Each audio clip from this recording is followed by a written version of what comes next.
বিসমিল্লাহির রহমানির রহিম। তো আজকে আমি তোমাদের সামনে আলোচনা করব চলতরিতে একদম শুরুর টপিকসগুলো নিয়ে, যে তড়িৎ প্রবাহ এবং বিভব পার্থক্য এবং তড়িৎ চালক শক্তি নিয়ে, যে এই দুটো কতটা ইম্পর্টেন্ট খুব ভালোভাবে বোঝার জন্য দেখো যে সংজ্ঞাটা তোমরা এই একটা কনসেপ্টের কারণে বারবার ভুল করো। তো এখন আসো, কোনটাকে আমরা চলতরিৎ বলবো, কোনটাকে স্থির তড়িৎ বলবো, এটাকে আমাদের জানা দরকার, যে আমরা এটাকে কেন চলতরিৎ বলবো আর ওইটাকে কেন স্থির তড়িৎ বলছিলাম। তো এখন আসো তাহলে কেন চলতরিৎ বলবো। তাহলে এখন আসলে চার্জ হলো দুই প্রকারের, একটা কি স্থিতিশীল, আমরা কি একটা দেখি স্থিতিশীল চার্জ, আর আরেকটা হলো আমাদের গতিশীল চার্জ। তাহলে এখন আসলে স্থিতিশীল চার্জ এবং গতিশীল চার্জ এই দুইটা থেকেই আমরা স্থির তড়িৎ এবং চলতড়িতের ব্যাখ্যা করতে পারি। তো এখন আসলে যেটার চার্জ স্থির থাকে সেটা হলো আমাদের কি স্থির তড়িৎ, সেটা হলো স্থির তড়িৎ। আর যেটা গতিশীল, তাই বলে কি যে কোনো গতিতে গতিশীল হলেই চলতড়িৎ হবে না, সেটা কি হইতে হবে সমবেগে গতিশীল হইতে হবে। যদি সমবেগে চার্জ গতিশীল হয় তাহলে আমরা সেইটাকে চলতড়িৎ বলতে পারি। তার মানে চলতড়িতের ক্ষেত্রে সমবেগে গতিশীল হইতে হবে, তাহলেই কি হবে চলতড়িৎ হবে। এখন আসো, সবসময় কি সমবেগেই ঘটবে? অসমবেগে কি যাইতে পারে না চার্জ? হ্যাঁ, যাইতে পারে।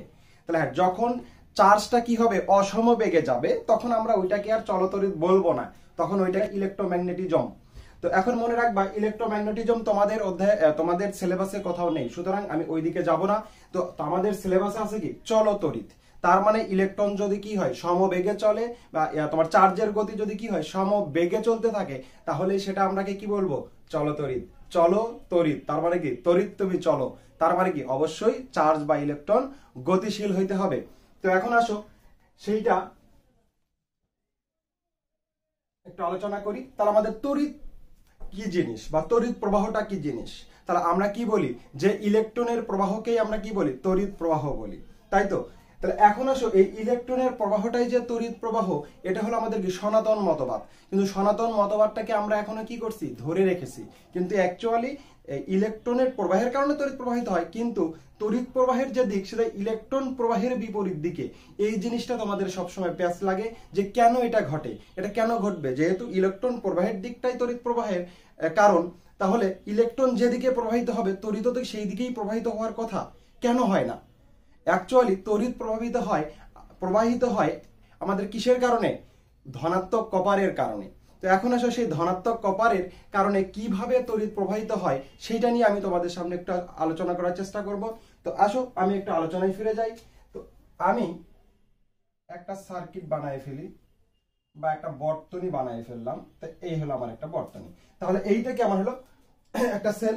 তো এইখানে এই প্রান্ত একটা পজিটিভ, এই প্রান্ত নেগেটিভ। তাহলে আমি এই তারটাকে আমি একটা কপারের তার হিসেবে কল্পনা করলাম। ওকে, তাহলে এখন আসো, এই কপারের তারের এই তারের ভিতরে হাজার হাজার লক্ষ লক্ষ কি আছে কপার অণু আছে। তাহলে এই কপার অণুগুলো তাদের কি যে কপারের যে কি ইলেকট্রন বিন্যাস সেটা নিয়েই তো থাকবে, আলাদা কোনো আলাদা কোনো বিন্যাস নিয়ে থাকবে না। তো এখন আসো, তাহলে আমরা কি করি, এই কপারের এই তারটাই আমরা এইভাবে খালি চোখে কিছু দেখতে পারবো না, তাহলে এই তারটাকে আমি একটু জুম করে নিই, একটু বড় করে একটা জুম করে নিলাম। তাহলে এখন দেখো এর ভিতরে ইলেকট্রন কিভাবে কাজ করে, এই জিনিসটা বা কপারের ইলেকট্রন বা কপারের যে বিন্যাস সেটা কিভাবে কাজ করে আমি কিন্তু দেখাইতে পারবো। যার কারণে এই পুরো তারটাই কিন্তু সেম একটাই তার, আমি জাস্ট এইটুকুকে জুম করে নিলাম তোমাদের বোঝানোর জন্য। তো এখন আসো, এইখানে আমার কি থাকবে দেখো তো, কপার কপার কপার। দেখো এখন দেখো তো কপারের আমাদের ইলেকট্রন বিন্যাসটা কেমন হবে দেখো তো। কপারের কত 29, তাহলে 2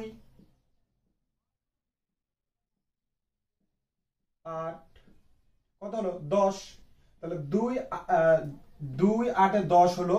এখন থাকলো কত বাকিটা 29 এর থাকে আমার কত 10 হয়ে গেছে, তাহলে 19 থাকে। তাহলে এখন আসো সর্ববহিষ্ঠ স্তর এখন তাহলে কয়টা যাবে 18টা। 4 5 6 7 8 9 10 11 12 13 14 15 16 17 18। এখন দেখো সর্ববহিষ্ঠ স্তরে আরো একটা ইলেকট্রন বিদ্যমান। সর্ববহিষ্ঠ স্তরে যেটা, তার তো এইটা আমাদের আমরা কি জানি, সর্ববহিষ্ঠ স্তরে যদি অষ্টক পূর্ণ যত কম থাকবে সে তত কি করবে ইলেকট্রন আমাকে সরায় দেওয়ার, মানে ওখান থেকে আমার সরায় যাওয়ার ক্ষমতা কি বেশি না? তার মানে দেখো এই ইলেকট্রন এর মাথায় একটা এই কপারের মাথায় একটা মাত্র ইলেকট্রন। তার মানে কি এর থেকে এখানকার যে আকর্ষণ অনেক কম। এখন যদি এই আকর্ষণ কম হয় তাহলে আমি কি তাকে একটু টোকা দিলেই কি হবে, ইলেকট্রনটা সরে যাবে না? তার মানে এখানে কি করতে হবে, ইলেকট্রনকে সরানোর জন্য আমার একটা কি করতে হবে, বল প্রয়োগ করতে হবে যাতে ইলেকট্রনটা ইজিলি এখান থেকে কি সরায় যায়। এখন দেখো এই যে কপার, এই কপারের স্ট্রাকচার তো এইটা, তাহলে এইখানে কি মিনিমাম 1000 1,00,000 যতগুলো কপার থাকুক সবার কি স্ট্রাকচার একটাই হবে না? তাহলে এখন দেখো তাহলে এই স্ট্রাকচারের কপারগুলো, তাহলে প্রতিটা কপারের এইরকম একটা স্ট্রাকচার আছে। তাহলে এই কপারটাকে আমি যখন কি করব, একটু শক্তি দিব, তখন এ কি করবে, আস্তে করে সরাই যাবে। ওকে, যেমন তোমাকে একটা সিম্পলি বলি, ধরো তোমার কোনো ফ্রেন্ড মাথায় একটা বল নিয়ে দাঁড়ায় আছে, সে বল রাখতে পারে, তো একটা ব্যালেন্স করে সে দাঁড়ায় আছে। এখন তুমি কি করবা, তাকে একটু ধাক্কা দিলেই সে বলটা পড়ে যাবে না? তার মানে কি তোমাকে একটু বল মানে একটু ধাক্কা দিতে হচ্ছে, একটা বল প্রয়োগ করতে হচ্ছে, তার মানে একটা শক্তি তোমাকে প্রয়োগ করতে হচ্ছে। ব্যাপারটা তো তাই। তার মানে এইখানেও আমরা একটা শক্তি প্রয়োগ করব বা বল প্রয়োগ করব, যে বল বা শক্তিটা ইলেকট্রনটা মধ্যে কি হবে, সরে যাবে। এখন তোমরা জানো যে এই কপারের সর্ববহিষ্ঠ স্তর একটা ইলেকট্রন যখনই সরে যাবে তখন এই কপার কি হয়ে যাবে, ধনাত্মক হয়ে যাবে। ওকে, তাহলে এখন আসো আমি কি করব, এইখানে দেখো এই যে আমি ব্যাটারি, তোমার সেল বলো ব্যাটারি যেটা যেভাবে দাও, তাহলে আমি এখানে কি করলাম, 12 ভোল্ট শক্তি দিয়ে দিলাম। ওকে, তখন কি হবে, এই 12 ভোল্ট শক্তির কারণে এই কপার কি করবে, এইখান থেকে এই ইলেকট্রন গুলো কপার থেকে সরে যাবে।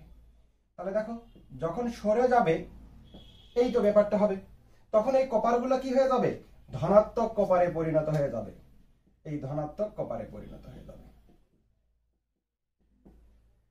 ওকে, তাহলে এখন দেখো এই ধনাত্মক কপার গুলো কোন দিকে আকৃষ্ট হবে, এই যে মাইনাসের দিকে, আর এই ইলেকট্রন, এই যে ঋণাত্মক চার্জযুক্ত ইলেকট্রন গুলা এই দিকে ধনাত্মকের দিকে আকৃষ্ট হবে। এখন দেখো আমাদের ইলেকট্রন আকৃষ্ট হচ্ছে কোন দিকে, দেখো ইলেকট্রন আকৃষ্ট হচ্ছে আমার এই দিকে, আর আমার কারেন্ট প্রবাহিত হচ্ছে কই থেকে, দেখো তো উচ্চ বিভব থেকে নিম্ন বিভবের দিকে। তাহলে উচ্চ বিভব কোনটা, প্লাস, নিম্ন বিভব কোনটা, এইটা। তার মানে এই দিকে আমার কারেন্ট প্রবাহিত হচ্ছে। তাহলে দেখো কারেন্ট প্রবাহিত হচ্ছে এই দিকে, তাহলে এটাকে আমি আই লিখলাম। দেখো ইলেকট্রন প্রবাহের বিপরীত দিকে আমার কারেন্ট প্রবাহিত হচ্ছে, কেন হচ্ছে, এখন দেখো কিভাবে হচ্ছে, দেখো এই যে কপার গুলো কোন দিকে যাচ্ছে, দেখো তো প্লাসের দিকে না? তাহলে কপারের যে দিক এটাই কি তড়িৎ প্রবাহের দিক না? হ্যাঁ, ধনাত্মক কপারের কারণেই হচ্ছে হলে কি হয়, তড়িৎ প্রবাহিত হয়। কিন্তু এইটাকে আমরা সনাতন মতবাদে যেটা বলা হয়েছিল যে ইলেকট্রনের প্রবাহের বিপরীত দিকটা হচ্ছে হলো কি তড়িৎ প্রবাহের দিক, ওইটাকে আমরা এখনো ধরে রেখেছি। কিন্তু অ্যাকচুয়াল ঘটনা যেটা, এই যে ধনাত্মক কপারের কারণে তড়িৎ প্রবাহিত হয়। ওকে, এখন দেখো এই তড়িৎ প্রবাহিত হওয়ার ঘটনাটা কি রকম, কিভাবে তোমার তড়িৎটা প্রবাহিত হচ্ছে, একটু আসো এইদিকে। দেখো তো এই যে তার, মানে কি এই তার ইকুয়াল টু এই তার, সেম জিনিসটা আমরা জাস্ট জুম করে নিছি। তাহলে এই তার আর এই তার যদি সেম হয়, দেখো তো এর প্রস্থচ্ছেদে কি পরিমাণ কপার অণু আছে, কি পরিমাণ, সবগুলোই কিন্তু কপার। তার মানে কি এইভাবে এই তড়িৎদ্বারের এই বিন্দুতেও ওইভাবেই আছে না, বুঝো ব্যাপারটা? তার মানে কি এইখানে যদি 100টা কপার থাকে, তার তো সেম এইটাই, জাস্ট এটা আমি জুম করে নিছি। তাহলে আমার এখানেও কি এই বরাবর আমার কি থাকবে, দেখো তো এইভাবে কপার অণুগুলো থাকবে।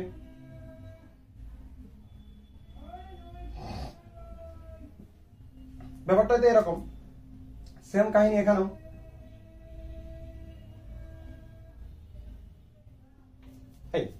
এখন দেখো এটা তো তার, ধরো আমার এই তারটা কোথায়, আমি ধরে নিলাম এইরকম। এখন আমি যেহেতু জুম করে নিচ্ছি, দেখো আমি একটু জুম করে নিই, এটাই তো আমার তার। এই তারটাকে আমি কি করলাম, সবগুলোর প্রস্থচ্ছেদ কিন্তু একই, আমার একটু ছোট বড় হয়ে গেল।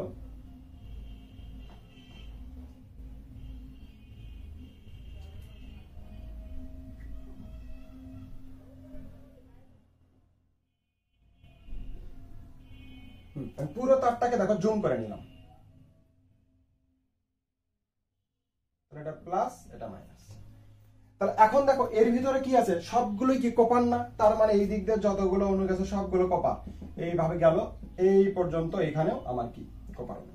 আমি জাস্ট এই একটা দিয়ে বুঝাচ্ছি, সবগুলো দিয়ে বোঝানোর দরকার নাই। তাহলে এখন দেখো তো আমার এইখানে কি দেওয়া আছে, তড়িৎ চালক শক্তি। বিভব পার্থক্য দিলে কি হবে না, বিদ্যুৎ প্রবাহিত একটু পরেই থেমে যাবে। দেখো কিরকম ঘটনা সেটা আমি পরে বুঝাচ্ছি। তো এখন দেখো এইখানে যে ব্যাপারটা হবে, এইখানে এটা কি কপার অণু না, এইটাকে আমি, এটা হলো কি কপার, এই প্রথমটা আমার হলো কপার। তাহলে এই কপার থেকে কি করবে দেখো তো, আমি একটা শক্তি প্রয়োগ করছি। তাহলে কপার কি ছিল, ওই যে সর্ববহিষ্ঠ স্তরে কপারের কি একটা ইলেকট্রন ছিল, এই ইলেকট্রন। তাহলে এই ইলেকট্রনটাকে কি করবে, এই যে তড়িৎ চালক শক্তির কারণে কি করবে, টাটকে টান দিয়ে নিয়ে নিবে। তাহলে দেখো এখান থেকে যখন একটা ইলেকট্রন এইখানে কি করলো, এই তড়িৎ দ্বারে তোমার হলো তুমি নিয়ে নিলা, তখন এইখানে কি হলো, এটা স্টোর হয়ে গেল ইলেকট্রনটা। ওকে, ইলেকট্রনটা স্টোর হয়ে গেল, তাই না? এখন ইলেকট্রন যখন স্টোর হবে তখন ইলেকট্রন কি একটা কমে গেল। এখন তখন করবে কি দেখো, এ আবার কি করবে, এর আরেকটা ইলেকট্রন দান করে এ আবার কি হবে, কপার প্লাস হয়ে যাবে। তার মানে কি, আবার এ কি হয়ে গেল, আবার এ কিন্তু ঋণাত্মক হয়ে গেল। হয়ে যাওয়ার পর এ আবার কি করবে, এইখানে ইলেকট্রন দিয়ে আবার কি করবে, সে ধনাত্মক হয়ে যাবে। তার মানে কি পাশাপাশি এইভাবে টান ফলাবে, এই পাশাপাশি যখন টেনে নিবে, তার মানে কি এইভাবে আস্তে আস্তে আস্তে এই প্রান্তে আসলো না, তার মানে এখানে আসলো, তার মানে এখানে আসলো, তারপরে এইটাতে আসলো। তার মানে এখন দেখো এইখান থেকেও তো তোমার ইলেকট্রনটা চলে গেল এদিকে, দেখো তাই গেল না, ইলেকট্রনটা এদিকে চলে যাচ্ছে। অ্যাকচুয়ালি এইখান থেকে টান ফালাইলো, এর এখান থেকে টান ফালানো মানে কি, এইখান থেকে টান ফালানো, এই যে ব্যাপারটা। তাহলে এটা এখন তখন কি হয়ে গেল দেখো তো, ধনাত্মক কপার। তাহলে ধনাত্মক কপার কি করবে, এই যে ঋণাত্মক তোমার এই সেলের ঋণাত্মক প্রান্তের সাথে কি এদিকে আকৃষ্ট হবে না।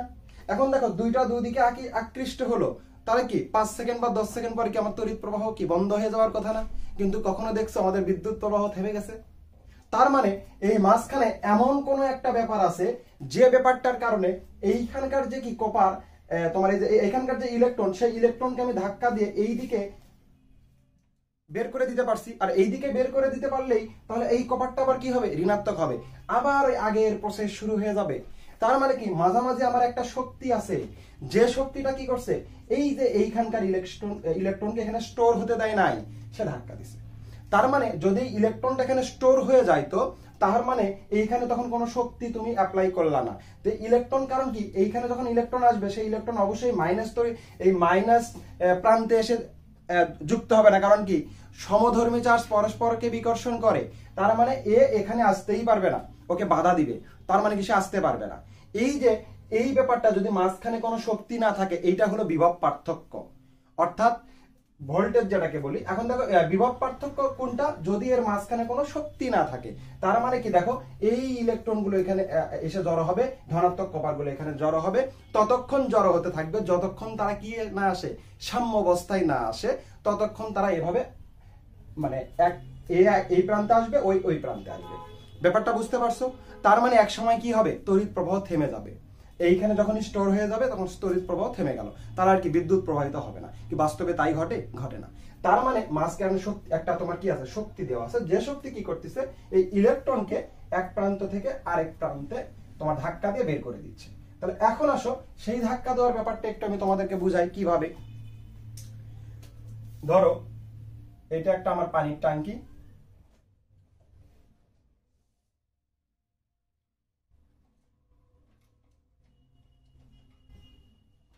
এইটা একটা পানির ট্যাঙ্কি। তাহলে এইখানে দেখো আমার পানি আছে এইটুকু, আর এইখানে পানি আছে হলো এইটুকু। তাহলে ধরো এটা পজিটিভ, এটা নেগেটিভ। আমি ধরে এটা হলো উচ্চ বিভব, এটা হলো কি নিম্ন বিভব, এটা হলো নিম্ন বিভব, আর এটা হলো উচ্চ বিভব। তাহলে দেখো তো এই পানিটা এখানে ততক্ষণ আসতে থাকবে যতক্ষণ না তারা কি হয়, এই যে সাম্য অবস্থায় বা সমতায় না আসে। তার মানে দেখো তো এই যে এই পানি আস্তে আস্তে যখনই দুইটার পানির মাথা সেম হয়ে যাবে, তখন কি পানি আর এদিক থেকে ওদিকে পাস করবে না, তখন কি হয়ে যাবে, সাম্য অবস্থা সমান। তার মানে কি ইলেকট্রনের প্রবাহ তখন কি হয়ে যাবে, থেমে যাবে। তারপরে বিদ্যুৎ আর প্রবাহিত হবে না। এটাই হলো আমার কি বিভব পার্থক্য। তার মানে বিভব পার্থক্যের সংজ্ঞাটা কি দেখো, আমরা বিভব পার্থক্যের যখন সংজ্ঞা দিই তখন কিন্তু বলি একক ধনাত্মক চার্জ। আমরা কিন্তু বলি না যে একক ঋণাত্মক চার্জ বা ইলেকট্রন, তা কিন্তু বলি না।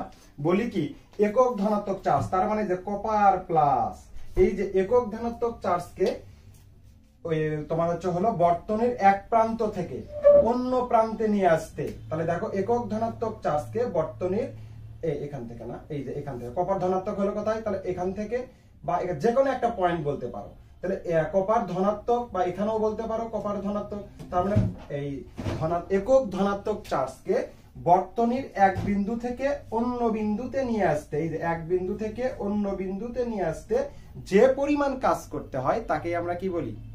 বিভব পার্থক্য বলি। দেখো এই সংজ্ঞার ভিতরে আমরা এই ব্যারিয়ারটাকে পাস করি নাই। কি করছি? একক ধনাত্মক চার্জকে বর্তনীর এক বিন্দু থেকে অন্য বিন্দুতে নিয়ে আসতে যে পরিমাণ কি করতে হয়? কাজ করতে হয়। তুমি চাইলে এখান থেকেও একটা কপারকে নিয়ে যাইতে পারো, এইখানে নিয়ে আসলা। এই যে একক ধনাত্মক চার্জকে তোমার বর্তনীর এক বিন্দু থেকে অন্য বিন্দুতে নিয়ে আসতে যে পরিমাণ কাজ করতে হয় সেটাই হচ্ছে হলো কি? বিভব পার্থক্য। তাহলে আমরা এটাকে কিভাবে লিখতে পারি? বিভব পার্থক্য V = W/Q। এই যে নিচে যেটা থাকে সেটাকে আমরা কি বলি? একক। তাহলে একক ধনাত্মক চার্জকে বর্তনীর এক বিন্দু থেকে অন্য বিন্দুতে নিয়ে আসতে যে পরিমাণ কাজ করতে হয় সেটাই হলো আমার বিভব পার্থক্য। ক্লিয়ার? এখন আসো তড়িৎ চালক ব্যাপারটা এখন আসি। তার মানে এইটা যখন সমান হয়ে যাবে তখন আমার কি হয়ে যাবে? বিভব পার্থক্য। তাহলে এটা হলো তোমার বিদ্যুৎ থেমে যাবে, তো বিদ্যুৎ তো আমাদের আর থেমে যায় না। তাহলে এইটাকে কন্টিনিউ করার জন্য আমাকে কি প্রসেস অ্যাপ্লাই করা লাগতে পারে বলো? তখন আমি কি করলাম, যে এই পানিটা তো আমার এইখানে আসতেছে, তাই না?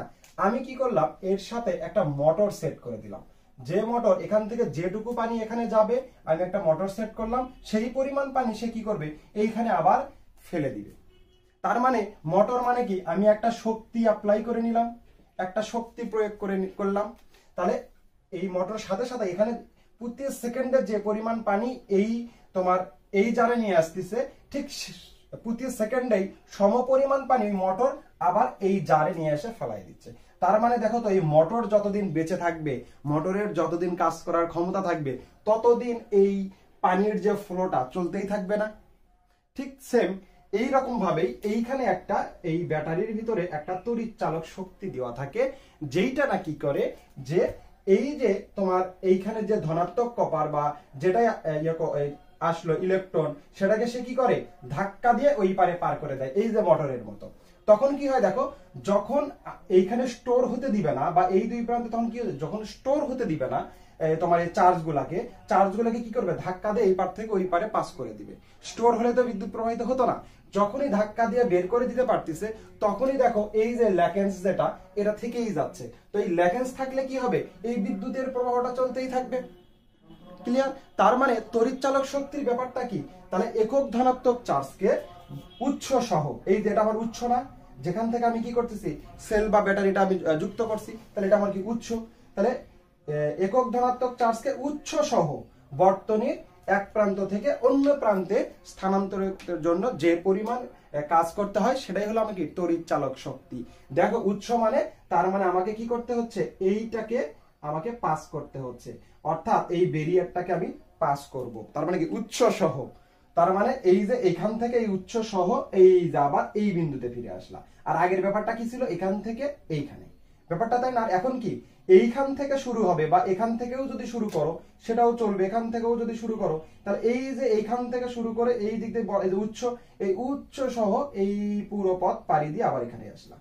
তার মানে তাহলে একক ধনাত্মক চার্জ যদি কি করে? উৎস সহ, তাহলে সম্পূর্ণ বর্তনী ঘুরে আবার আগের অবস্থায় বা আগের বিন্দুতে ফিরে আসে, তাহলে ফিরে আসতে যে পরিমাণ কাজ করতে হয় তাকে আমরা কি বলবো? তড়িৎ চালক শক্তি। তার মানে এখন তুমি বলতে পারো যে তড়িৎ চালক শক্তি বিভব পার্থক্য থেকে বড়। যদি তড়িৎ চালক শক্তি E কি? W/Q, ই অবশ্যই কি হবে? বিভব পার্থক্যের থেকে বড় হবে। ই যদি বিভব পার্থক্যের থেকে বড় না হয় তাহলে তড়িৎ প্রবাহিত হবে না। বুঝতে পারছো বিভব পার্থক্য এবং তড়িৎ চালক শক্তির মধ্যে যে পার্থক্য? এবং তড়িৎ প্রবাহ এর যে দিকটা সেটা কি? ইলেকট্রন যেদিকে প্রবাহিত হয় তার বিপরীত দিকে তড়িৎ প্রবাহিত হয়। তার মানে তড়িৎ কার জন্য প্রবাহিত হয়? ইলেকট্রনের জন্য। হ্যাঁ, ইলেকট্রন যদি এখানে কি হইতো? মুক্ত না হইতো, তাহলে কি ধনাত্মক কপার তৈরি হতো না। কিন্তু অ্যাকচুয়ালি তড়িৎ প্রবাহিত হচ্ছে ধনাত্মক কপারের জন্য। ওকে, তো এখন আসো তড়িৎ প্রবাহটা স্কেলার রাশি না ভেক্টর রাশি? তো এইটা নিয়ে অ্যাকচুয়ালি আরো অনেক আলোচনা ছিল। আমার এই লেকচারে এত আলোচনা করা আসলে সম্ভব না, আমি ক্লাসে আরো ডিটেলস আলোচনা করে থাকি। তো এখন আসো আমাদের এই যে তড়িৎ প্রবাহ, তোমরা একটা জিনিস চিন্তা করো যে তড়িৎ প্রবাহ তো হলো একটা ভেক্টর রাশি হওয়ার কথা, কারণ এ কি উচ্চ বিভব থেকে নিম্ন বিভবের দিকে যাচ্ছে, তাহলে তো এর একটা দিক থাকার কথা। তাহলে এখন দেখো তো আমার এই তারটা কি একেবারে স্ট্রেট থাকে? দেখো তো তুমি যখন এইটাকে ধনাত্মক প্রান্ত আর ঋণাত্মক প্রান্ত দিচ্ছ, দেখো তো এইটাকে কানেকশন দিতে গেলে তুমি কি সোজাসুজি কোনো পথে আর কানেকশন দিতে পারবা? পারবা না।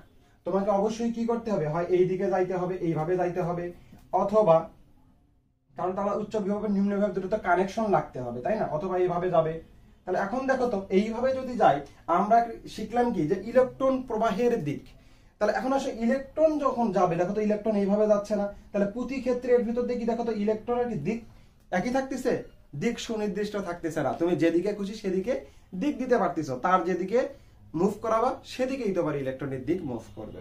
তাহলে এখন আসলে এইখানেও দেখো এই দিকেই তোমার, যদি তোমার ইলেকট্রন কোন দিকে আসতেছে, ইলেকট্রন আসতেছে হলো তোমার প্লাসের দিকে। তার মানে দেখো ইলেকট্রন কি প্লাসের দিকে আসবে। তাহলে ইলেকট্রন যদি প্লাসের দিকে আসে, দেখো তো এই যে আসতেছে, দেখো তো আসার দিক কি চেঞ্জ হচ্ছে না? কয় দিকে চেঞ্জ হয়ে যাচ্ছে দেখো। তার মানে এই যে ইলেকট্রন প্রবাহের যে দিকটা, এটা একটা সুনির্দিষ্ট দিক বরাবর না। যদি হয়তো তাহলে কি আমরা বাসাবাড়ির তার কি ওইভাবে দিতে পারতাম? সব সোজা কানেকশন, সেটা কি কোনোভাবেই সম্ভব? আসলে ইলেকট্রন প্রবাহ, এই ইলেকট্রন প্রবাহটা কি একটা স্কেলার রাশি, কারণ এর কোনো সুনির্দিষ্ট দিক নেই। এটা একটা ব্যাপার। আবার আরেকটা ব্যাপার দেখো, আমি এই দিক দিয়ে 10 অ্যাম্পিয়ার কারেন্ট ইনপুট করালাম, এই দিক দিয়ে আমি 20 অ্যাম্পিয়ার কারেন্ট ইনপুট করালাম। তাহলে এই দিক দিয়ে আমার কত কারেন্ট বের হয়ে যাবে বলতো? এই দিক দিয়ে আমার কারেন্ট বের হবে হলো 30 অ্যাম্পিয়ার। ওকে, যদি ভেক্টর হইতো তাহলে কি হইতো? দেখো তো এই দিক দিয়ে কারেন্ট যাইতো। আমরা কি জানি, দুইটা ভেক্টরের যদি কি হয়, দেখো পাদবিন্দু বা শীর্ষবিন্দু দুটো এক জায়গায় সন্নিহিত বাহু তৈরি করে, তাহলে কি হয়, তাদের যে যোগফল, সেই যোগফল হয় হলো লব্ধি বরাবর। তাহলে এইরকম একটা সামান্তরিকের সূত্র অ্যাপ্লাই করে আমাদের কি করতে হতো, একটা লব্ধি কারেন্ট পাইতাম। তার মানে তখন কি হইতো, এই দুইটার মাঝামাঝি হয়তো কত আসতেছে দেখো 15, দুইটার মাঝামাঝি হয়তো 15 অ্যাম্পিয়ার কারেন্ট আমরা পাইতাম। আবার যদি থিটা চেঞ্জ হয়ে যাইতো এই আলফা, তাহলে কি হইতো, আবার আরেক পরিমাণ কারেন্ট আসতো। তাহলে এই যে ব্যাপারটা, তা কি আমাদের কখনো ঘটে দেখছো কোথাও, যে তুমি একদিক দিয়ে 10 দিলা, আরেক দিক দিয়ে 10 দিলা, বাহিরে 20 না বের হয়ে 10ই কারেন্ট পালা বা 5 পালা বা 2 পাইলা? এটা কখনোই হয় না। তার মানে কি, এটা ভেক্টর রাশি নয়, এটা একটা স্কেলার রাশি। ক্লিয়ার? যে তড়িৎ প্রবাহ কখনোই ভেক্টর রাশি নয়, একটা স্কেলার রাশি। তো আজকে এ পর্যন্তই। সামনের দিন আমি অন্য একটা টপিকস নিয়ে হাজির হব ইনশাআল্লাহ। আজ তোমরা ভালো থেকো, সুস্থ থেকো। আল্লাহ হাফেজ।